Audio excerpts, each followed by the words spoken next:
kulan wacan daawadayaal meel walba caalamka joogtaan ku soo dhawaada barnaamijkeena wararka isha sirdoonka qodobada aan maanta ku eegi doonana waxaa kamid ah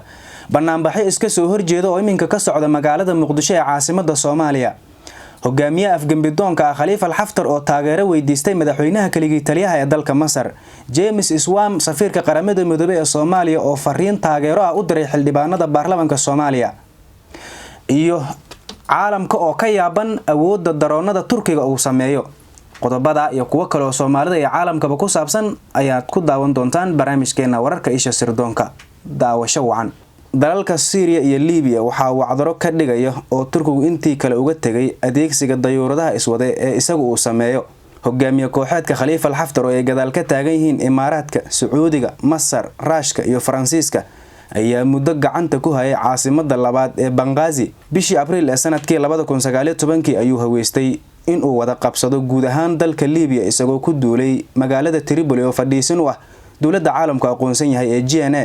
si kastaba dawladda Liibiya ee GNA oo taageero Turkigu Qatar iyo Talyaaniga ayaa weerar rogaal cilis ah oo weli socdo ku qaaday maleeshiyaadka Khalifa Haftar Saalax Baquush oo ah falanqeeye siyaasadeed oo Liibiya u dhashay ayaa sheegay in maadaama juqraafi ahaan ay ka samaysan tahay dhul inta badan lama degaan ah oo uga ahaan tigaad iyo geedo aan lahayn qofna ku dhuuman karin haddii aanu haysan difaac dhanka cirka ah taasi waa dhibkii nagu dhacay ilaa aan ka helnay daroonka Turkiga ayaa uu yiri dawladda dalka Turkiga ayaa daroonadan siisay dawladda GNA ee caalamku aqoonsan yahay ee Liibiya dhamaadkii sanadka 2019 aynu ka soo gudubnay isaga oo dadkii dhulka ka hagi lahaa tababarayay ilaa horaantii sanadkan aynu ku guda jirno ee 2020ka waxayna markiiba ku weerareen saldhigyada Haftar jidadka sahayda taas oo keentay in uu Haftar ka soo baxo magaalooyin muhiim u ah oo ku yaala inta u dhaxaysa Tripoli iyo xadka Tunisia waxa kale oo bariyo dhaweed laga qabsaday saldhig cireedkii ciidan ee ugu weynaa galbeedka Liibiya oo dhawaan ay la wareegeen ciidamada dawladda ee Al-Widiya taas oo keentay in uu wasiirka arrimaha gudaha Liibiya Fathi Ali Abdisalaan uu yiraahdo Turkigu wuxuu noo yimid xilli loo baahnaa dhanka kale Suuriya ayay sidoo kale cashar ka dhigeen dayuuradaha daroonka Turkiga gaar ahaan markii Bashar al-Assad uu ku qaaday howlgalkii gaashaanka guga iyaga oo ka aargudanayay duqeyn loo geystay 33 askari 27 February ee sanadkan sida ku cad xog ururin macadka bariga dhexe waxaa taliska Bashar al-Assad laga gubay 3000 oo askari waxaana laga burburiyay 151 taangi 8 helikabtar 3 daroon 3 miig dayuuradaha loo yaqaan oo ay ku jiraan laba kuwa raashka uu sameeyo laba kamid ah dayuuradaha Sukhoi 24 loo yaqaan oo kamid ah kuwa casriga ah 100 gaari oo ah kuwa gaashaaman oo leh noocyo badan oo hanaanka 8 difaac ee cirka ku rakiban yihiin 86 madaafiicda goobta ah ee loo yaqaan Howzerka Turkiga oo daroonadan u sameystay inuu isaga filnaado dhanka diyaaradaha iswada ayaa waxa uu maanta leeyahay 107 dayuuradood oo iswada isaga oo ka mid noqday dalalka haatan ugu khibradda badan caalamka waxa uu sameeyay 3 nooc oo kala ah Tai Anka Bayraktar TB2 iyo kuwaas oo qabta howlgal sirdoon iyo duqeyn intaba iyadoo uu Turkigu u dhoofiyo dalal ay ka mid tahay Qatar Ukraine iyo Liibiya qorshaha isku filnaanshaha ciidanka dalka Turkiga ayaa ku dhisan istiraatiijiyad uu jeexay madaxweynaha iminka talada haya ee Rajab Tayyip Erdogan kuwaas oo ku taamay in sanadka 2023 oo ku beegan 100 sano guuradii jamhuuriyadda casriga ee dalka Turkiga uu ku maamuuso horumar uu Turkigu ku tilaabsaday iminkana dalka Liibiya magaalo laga xoreeyay hogaamiyaha afgambidoonka ee Khalifa Haftar oo loogu tagay meydad aad u tiro badan meydad gaaraya 106 qof oo ay ku jiraan caruur iyo haween ayaa loogu tagay isbitaal ku yaala magaalada Tarhuna oo shalay lagala wareegay hogaamiyaha afgambidoonka ee Khalifa Haftar war qoraal oo ka soo baxay afayeenka howlgallada dawladda Liibiya ayaa waxa lagu sheegay in ay arintan baarayaan ayna yihiin dadkani dad la xasuuqay dadkan oo bacaha meydka ay qaarkood ku jiraan ayaa waxa jirkooda ka muuqda jirdil iyo dhaawacyo sida uu sheegay wasiirka caafimaadka Amni al-Hashimi Tarhuna ayaa aas u ahayd ciidamada Haftar oo halka ku lahaa saldhig cireed istiraatiiji ah ee Al-Jufra ciidamada dawladda la aqoonsan yahay ee GNA oo shalay la wareegay magaalada Urban ayaa waxa ay qabsadeen degmooyin kale oo ku hareeraysan sida Garyaan Burayd iyo Al Xuseen iyo Al Wishka oo galbeedka kaga beegan magaalada Sirta oo ay ku wajahan yihiin sida ay qoreen wakaalada wararka ee dalka Turkiga. Weli lama faahfaahin noocyada ay yihiin dadkan meydadkooda laga helay isbitaalka iyadoo ay xitaa dhici karto in ay yihiin dadka ka tahriiba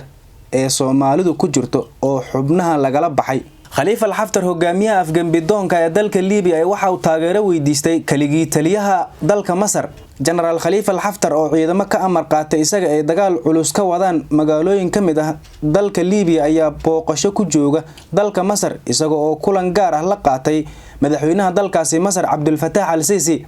kulankan ayaa waxa labada dhinac ay uga hadleen arrimo dhowr ah waxaana General Haftar uu weydiistay madaxweynaha kaligii taliyaha ee Masar kaalmo siyaasadeed maadaama dagaalka socda dalka Liibiya looga awood roonaaday. lama oga jawaabta uu madaxweynaha kaligii taliyaha ee Masar Abdul Fattah al-Sisi uu bixin doono codsiga General Khalifa Haftar ha yeeshee waxaa la filayaa in generaalka uu maalmaha soo socdo kulamadaasi uu ka sii wado dalka Masar. banaanbaxyo iska soo horjeeda ayaa iminka ka soconaya magaalada Muqdisho ee caasimadda Soomaaliya. laba banaanbax oo ay soo kala abaabuleen dawladda Soomaaliya iyo madaxda xisbiyada qaran ayaa ka socda Muqdisho. banaanbaxyada dawladda soo abaabushay waxaa looga soo horjeedaa xildhibaanadii shalay carqaladeeyay khudbadii madaxweynaha Jamhuuriyadda Soomaaliya Maxamed Cabdullaahi Farmaajo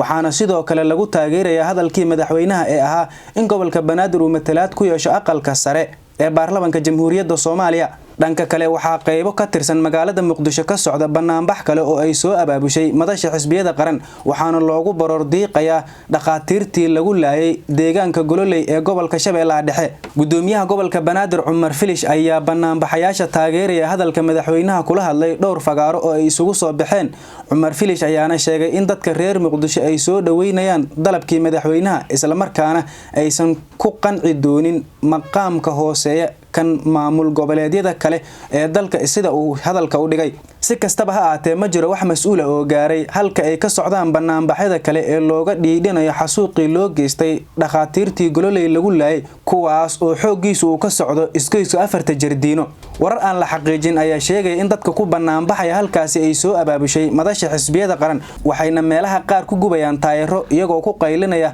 hadal ka dhan ah dilkii dhaqaatiirta loo geystay. ergeyga gaarka ee xogayaha guud ee qaramada midoobay u qaabishan arrimaha Soomaaliya Ambassador James Iswam ayaa waxa uu fariin u diray xildhibaanada labada gole oo shirweynihii toddobaad shalay ka furmay magaalada Muqdisho. ergeygu waxa uu sheegay in uu ku faraxsan yahay in uu fariin taageeraha u diro furitaanka kalfadhiga toddobaad ee xildhibaanada oo uu ku bogaadiyay xildhibaanada sida ay ugu heelan yihiin in ay xaqiijiyaan howlaha baarlamaanka inkastoo ay jiraan caqabadaha ka dhashay COVID-19. ergeyga gaarka ee xogayaha guud ee qaramada midoobay u qaabishan arrimaha Soomaaliya Ambassador James Iswam ayaa waxa uu kala tilmaamay isagoo ka hadlayo magaca qaramada midoobay in uu jecel yahay in uu muujiyo in ay garab taagan yihiin dawladda federaalka Soomaaliya iyo dadweynaha Soomaaliyeed ee wajahaya caqabadaha caalamiga ah. Ambassador James Iswam waxa uu yiri indhaha saaxiibada Soomaaliya iyo kuwa dadka Soomaaliyeed waxay soo eegayaan baarlamaanka idinkoo gudanaya shaqadiina aad horay ugu sii wadaan arrimaha degdega ah ee mudnaanta leh ayaa uu James Iswam oo intaasi ku daray in ay ka mid yihiin shaqada la xiriirta doorashooyinka qaranka ee soo socda wax ka bedelka sharciga xisbiyada siyaasadda iyo ka baaraandegida warbixinta guddiga wadajirka ee uu ku meel gaarka ee sharciga doorashada iyo hadal jeedinta guddiga madaxa bannaan ee doorashooyinka qaranka. dhinaca kale ergeyga gaarka ee xogayaha guud ee qaramada midoobay u qaabilsan arrimaha dalka Soomaaliya James Iswam waxa kale uu qoraalkiisa ku sheegay in ay Soomaaliya marayso marxalad xasaasi ah iyadoo xildhibaanada baarlamaanka Soomaaliya ay qeexi doonaan wadada ay Soomaaliya u marayso dimuqraadiyadda iyo xasilooni oo sanado badan soo socotay. ergeyga qaramada midoobay u qaabilsan arrimaha Soomaaliya waxa uu ku dhiirigeliyay xildhibaanada in ay isu keenaan dhammaan saamilayda talada ka goodo si loo xaqiijiyo dib u heshiisiinta is-afgarad wada ogol ah iyo xalinta caqabadaha dalka ka taagan. intaas ayaan ku soo koobaynaa barnaamijkeena wararka isha sirdoonka oo kala socoteen Cali Xildoon Channel tan inta warka xiga dib ugu kulmi doono sida ay nabadgelyo.